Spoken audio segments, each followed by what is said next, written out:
صدق رسوله الحبيب الكريم ونحن على ذلك من الشاهدين والشاكرين والحمد لله رب العالمين.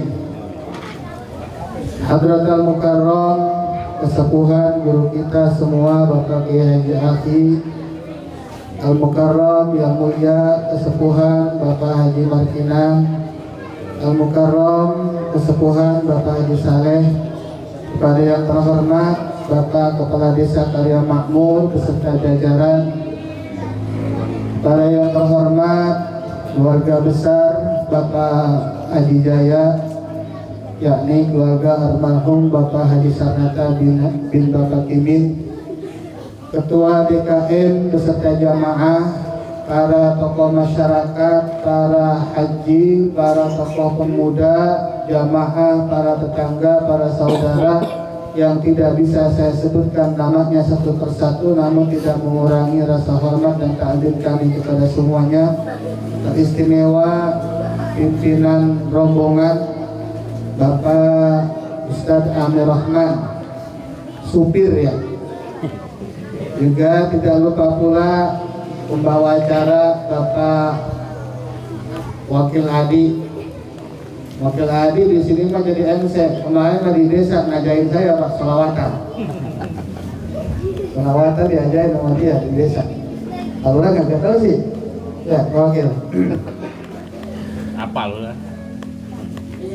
Segenap para keluarga, para tetangga yang dirahmati Allah Subhanahu wa taala, alhamdulillah dengan iradahnya Allah Subhanahu wa taala kita dapat berkumpul bersama-sama di sini dalam rangka takziah sekaligus tahlilan malam yang terakhir, yakni malam ke-7 dari meninggalnya saudara kita almarhum Bapak Haji Sarnata bin Bapak Kimin.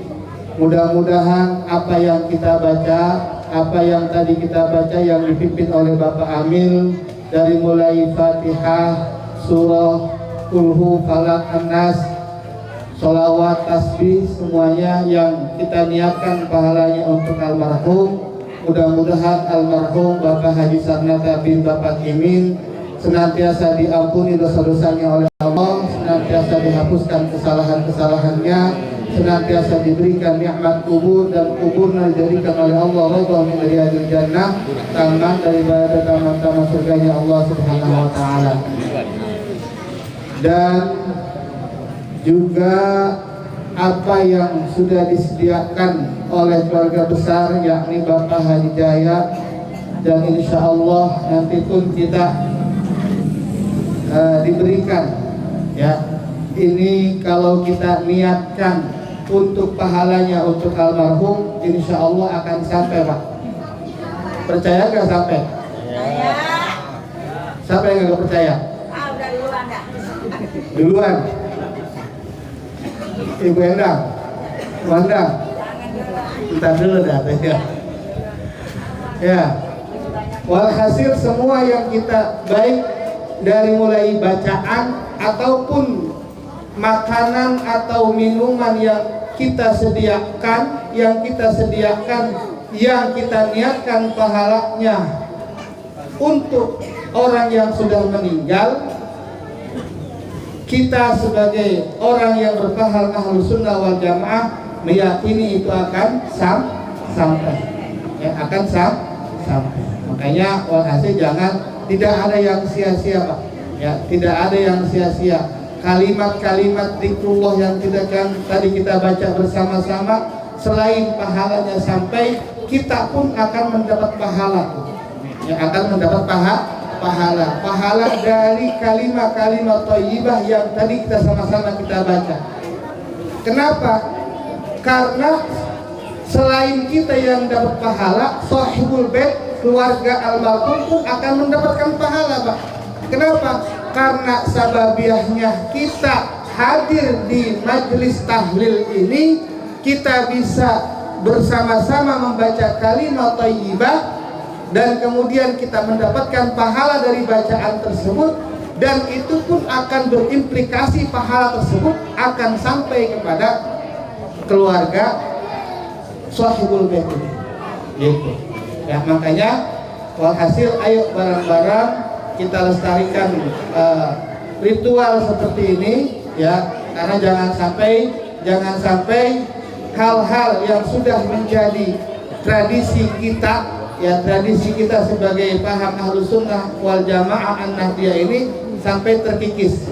Kalau tidak kita lestarikan, maka ini akan lambat laun 5 atau 10 tahun yang akan datang, hal-hal seperti ini sudah akan tidak ada di kita.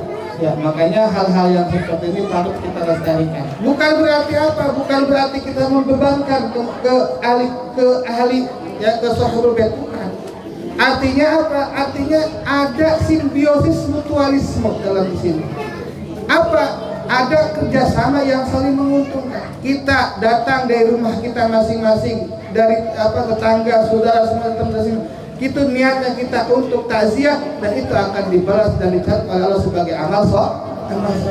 Dan ketika kita di sini disediakan air minum tersebut kemudian diniatkan pahalanya untuk almarhum, insya Allah almarhum atau yang sudah meninggal akan mendapatkan pahala dari hadiah makanan minuman yang kita sediakan pada jamaah ini. Makanya di situ ada simbiosis mutualisme. Nah, kemudian alangkah tidak etis ya Al-Fakir di forum yang mulia ini, yang barokah ini, hanya mengutip ada 3 sukses ya. Pengen nggak sukses Pak? Ya. Pengen nggak girah? Pengen nggak bahagia?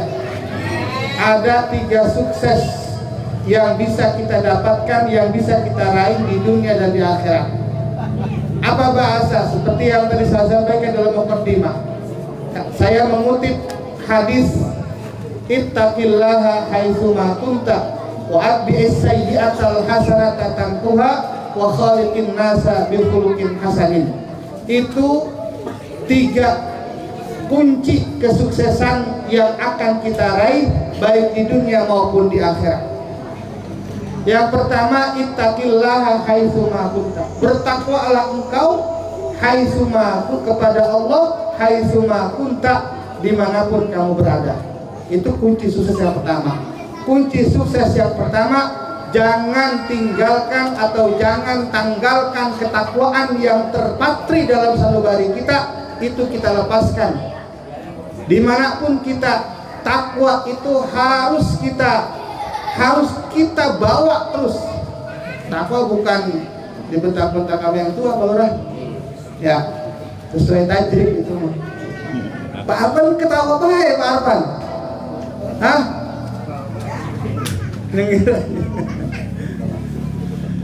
Ya, bentak-bentak mertua gitu. Ya. Nah, itu yang pertama. Sukses yang pertama adalah bagaimana ketakwaan kita terus melembaga, terus terpatri. Ketakwaan kita bisa diimplementasikan seperti hal yang kami sampaikan kemarin. Ketakwaan ada dalam ucapan kita, ketakwaan ada dalam tindak tanduk kita, ketakwaan ada dalam hati kita, dan itu terus dimanapun kita berada, apapun status kita. Ketakwaan ini jangan sampai lepas, jangan sampai tanggal dari diri kita. Itu yang pertama. Yang kedua, sukses yang kedua kata Kanjeng Nabi, wa atbi'is sayyi'atal hasanah tamhuha. Ya, wa atbi'is sayyi'atal hasanah tamhuha. Ikuti setiap perbuatan-perbuatan yang buruk, perbuatan-perbuatan yang keliru dengan kebaikan-kebaikan. Niscaya kebaikan tersebut akan menghapus semua keburukan. Kita hidup di dunia ini pasti disadari atau tidak, disengaja atau tidak, pasti akan mengalami hal-hal yang ada kekeliruan, ada kealpaan, ada keburukan, baik dari sisi ucapan, baik dari sisi perbuatan kita. Ya, betul nggak? Nah, ketika kita menyadari bahwa kita pernah berbuat buruk, bahwa kita pernah berbuat maksiat, bahwa kita pernah berbuat dosa, iringi perbuatan-perbuatan yang keliru yang pernah kita lakukan dengan perbuatan-perbuatan, dengan kebaikan-kebaikan. Niscaya di sisi Allah, kebaikan yang kita lakukan setelah mengiringi keburukan yang pernah kita lakukan niscaya kebaikan tersebut akan menghapus semua keburukan-keburukan di sisi Allah Subhanahu wa taala. Itu sukses yang kedua. Yang ketiga, sukses kata Kanjeng Nabi, wa khaliqin nasa bi khuluqin hasanin. Dan bergaulah dengan semua orang bi khuluqin hasanin, dengan akhlak yang baik, dengan pergaulan yang baik, baik dari ucapan, baik dari perbuatan kita. Karena kesuksesan itu mana mungkin kalau misalnya kita nggak baik sama Pak Lurah. Ya, kalau kita nggak baik sama Pak Lurah, kalau kita baik makan sebungkus-bungkus atau sebatang-batang kita pasti mau ya, benar nggak? Tapi kalau misalnya kita kagak baik sama bapak boro-boro, ogah nyampernya kayak itu nggak. Makanya di antara sukses yang ketiga yang Rasulullah sabdakan tadi, bergaulah dengan manusia dengan akhlak yang baik.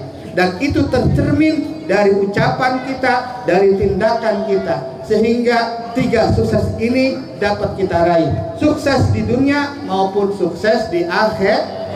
Akhirnya mudah-mudahan kita semua senantiasa mendapatkan taufik dan hidayah dari Allah Subhanahu wa taala.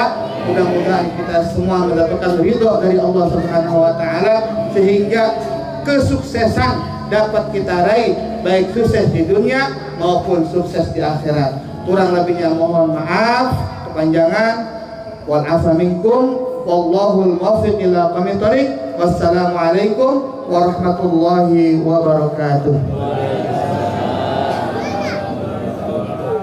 Demikianlah kita dengar bersama-sama ceramah